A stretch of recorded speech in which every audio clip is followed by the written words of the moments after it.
nangin na inahi. Tubaw siya nung teta upang tahe. Tungen ni inang kempe ito pa di abangin tubaw siya nung leitumpian sila kipan ng mga ina peni kempe tunatak sa tuwin na laka. Natapa na isunong piyak dong ileitung tenong ihi. Nang may lumpa kami mite adingin. Numawaya sunpanaswan na tapa ng sohi. Tapos siya nilute adingin lumnok na kilem na tuman na citang na leki na te okwagin. Tapos siya no hinang ngayri suswan na panglayan ko na tate bosa. Ibang ko tuha ompiyain. Ibang bunga pangpaya na ngayri su abiyami kempe tuha ompiyain na. Kiniyakin na kami nasuan na hangla na ngayri su rungay komen citang na to amano na juri century hoite kaswa chay naman. O dito pa Yesu Kristo minsuangin itong tumuhi. Amen. Amen.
Giêsu suat nam bo boy gai siang thong masa kam sang pa Isaiah lai sang sung pan sin na Isaiah lian ko ani au khat pan go ai hangin Zebulun minante le Naphtali minante te na kam te in bin nai na tho khin wa ai zong in mai lama pa to na ma ki di mo hi ni so na lam Jordan bun ga la hui pi ya ki pan min am dang te na Galilee kam sung min thang ki ding hi khomia songa pai mi te in khoba mukhin ta hi khomia thong na kam sunga ate mi te tunga khoba tang khin zo hi nangma in amau te na pung saka alung dam nau na hang sakhi anla kun changa alung dam na le mi te in van kisung te ahom chiangun alung dam mangun nangma maya amau te lungdam mu hi banghagian chi le mi den te akizok nia bangin nangma in amau van gik pong na hakol le amau te akisan na chiang khut na ko tan saka nangma mi abo sia mi nam te na zo go hi banghagian chi le ga kap na sunga ga hang te kheda khen pe le sasana bang pon khen pe me ki chi na mấy la bằng in aki hảo tum ding hi bằng hangian chi le ete a ding in nang e khat hong so ka tapa khat ki pia hi alian ko tung la na ding a amin lam dang thola pa bang din pasian ton tung pa kilem na kum pi pa aki chi ding hi hin pasian kamal ai hi pasian ai ulan hi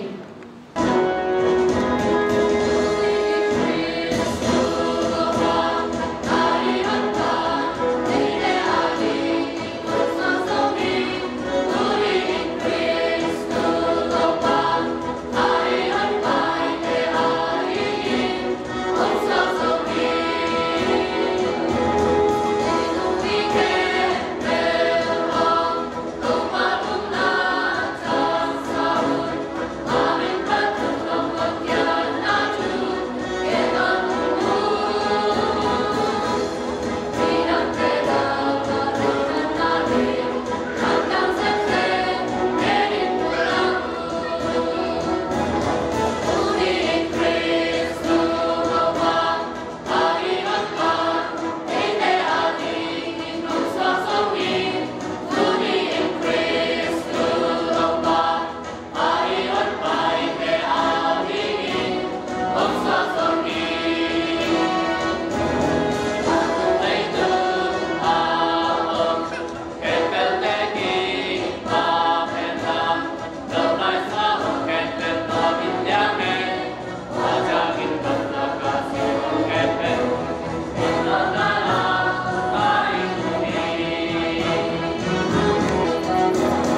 siam choni na Taita sunga olai hak sungpan simna hihi. Taita salian ni anel som le hatpan som le chia. Panghang yan jile mi hing kempe o hot kian na jingin. Pasian happy na hong kilang kin so hi. Tua happy na in chup lo na le tung vai lung gu luan na te. Inu siat thai na jing a hi so in. Pi ki uk so in nung ta in. Cuman jika jingle, hilai tunga, yang na hakatin, inun tanah jingin, ahi songin, ete tuhong yirhi. Tua hijangin, ete in, alian pasian le, konpa Yesus Kristus vangen na, hongkilat kikjing, ete lamet na manpa ngakin iomhi. Imo ikyal na kempeupan, ete hot kian na jingin, ahi songin. Ama hong nei tua mi nam ki suat chen na jing in a hi song hi gam tat loi gam tat jing a lop te a suak jing in hong sian chong sang na jing in a hi song in ei te a jing in ama hong ki pya hi in pasem kam ma hi hi ma sian to mai long dam hi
Lukalian di aneu kiapan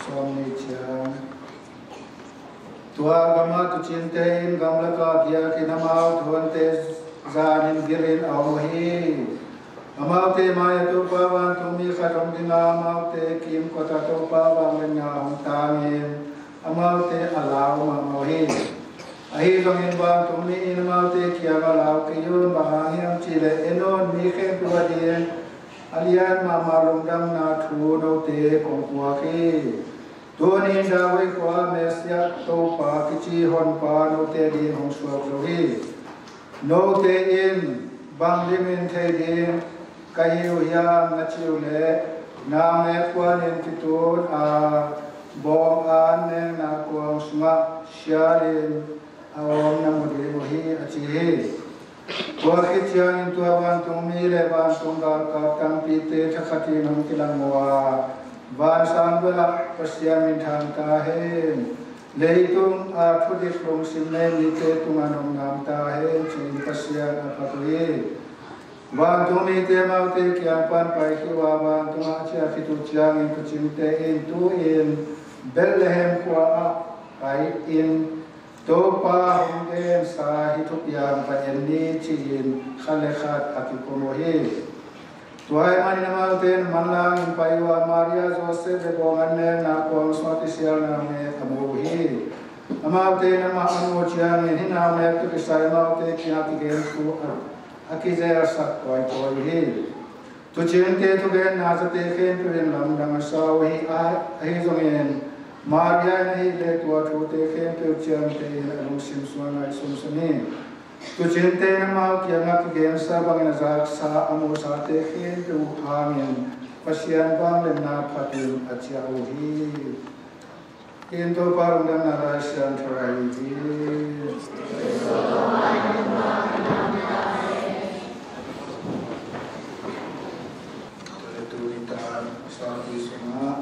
Tupai suswana ko dona sunga ite ke mais siapa zonen topa pe sisele siale filona dekhen tu maya tuni ina tupai suswana tu sai lundam na tu tampo na de mona kana kami na pengalaman makanan happy to you Christmas, happy to you Christmas. Kalau kena wah ayam jika bergambar. Ini ada Christmas yang berkait dua kisah pen mana. Ayam igen izate longdam na tutan pisah bah long tu lagi tuan ngai solan. Misalnya la thong na di tuan na fatau na Vidi, ngai sun leng dong dam na thu chi pen tu ni na van tu mi te na tu chen te ya na lo te di dong dam na thu kong ge ni chi pe da na thu kong ge ni pe ma lo dong dam na thu ama te di pe lo lei kun khem pe mi khem pe di dong dam na thu kong ge na ai hi tu ni dong dam thai ge tu pai su so na kum pa so na dong dam thai ge pe chi ma dong dam ne na lo Tuan itu baik susah di kiri jauh cuma nasi dengan kilo ni, bukan. Tu baik susah nak misalnya ni juga putih hati nak putih kiana, bang bumi itu cinta kalau kita mina bang tamina, bang sambil bersama kita jelas saja.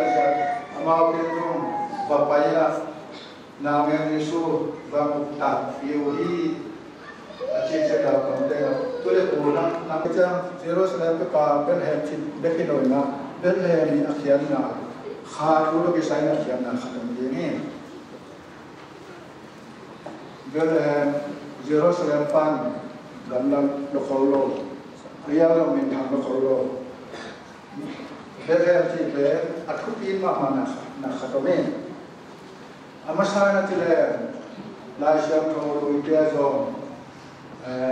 Zakop si gaya ibu na dana apa namun ahi nale lokasan namun jom berkatun atau mina ini ini celah dawe pun dipaswa nape dengan jom ahi kerana toba Yesus jom dawe suan ahi marona toba Yesus mama jom benar jom suapa kumpi bukan mak leitung tu na kumpi bukan mak dia tahu suara haknya mana beda untuk wajib atau bukan tuan bela ini cina amin tham luar orang semua dia kan tiba di orang tuan lo ayah sudah bila tu biasa le tak ada kita belajar tujuan tu anak bahir ayam ina aku biasa bela amama mungkin Akak malu deh tumpah deh kalau sama pun mama ide kerana sampai orang Hawaii nanti berendam Hawaii cini. Oleh nato ngien ten nari ngien zon ten mudi ngana kiu tek ngon dingi cinta pai sungen mabangin. Kadri popia di kisah na tom te pai su Kristus suangin awasen dungangen form ni. Inu portito ma panumpiang natin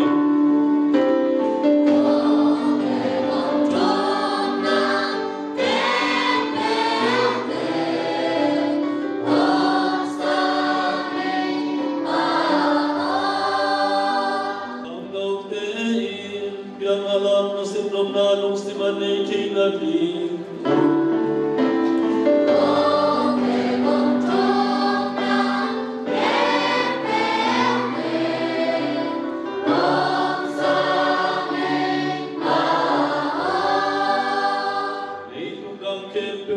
yang ingkol langsunga Kelimnat panumpiang nadi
tua ma bangin hitaran ne kite hai dorga dorga ma ko kite anu juipi te kia ager na pain ilo te le bitam pite mo na ki mai sanading na ki bodi aton tu chiam thak ka si hi na ve piu laula don kenong pong di nung ki bangin na mo un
Thôi mình xóa kín ấy tên là cả hồng kín rồi.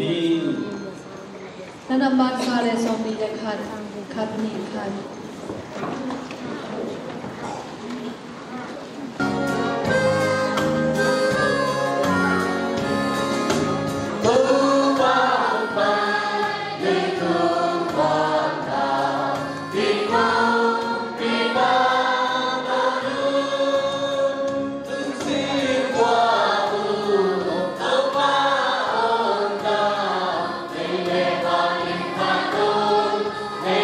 Bye.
Tuhan Yesus yang tolong tangan, Tuhan Yesus yang tolong tangan, Tuhan Yesus yang tolong tangan.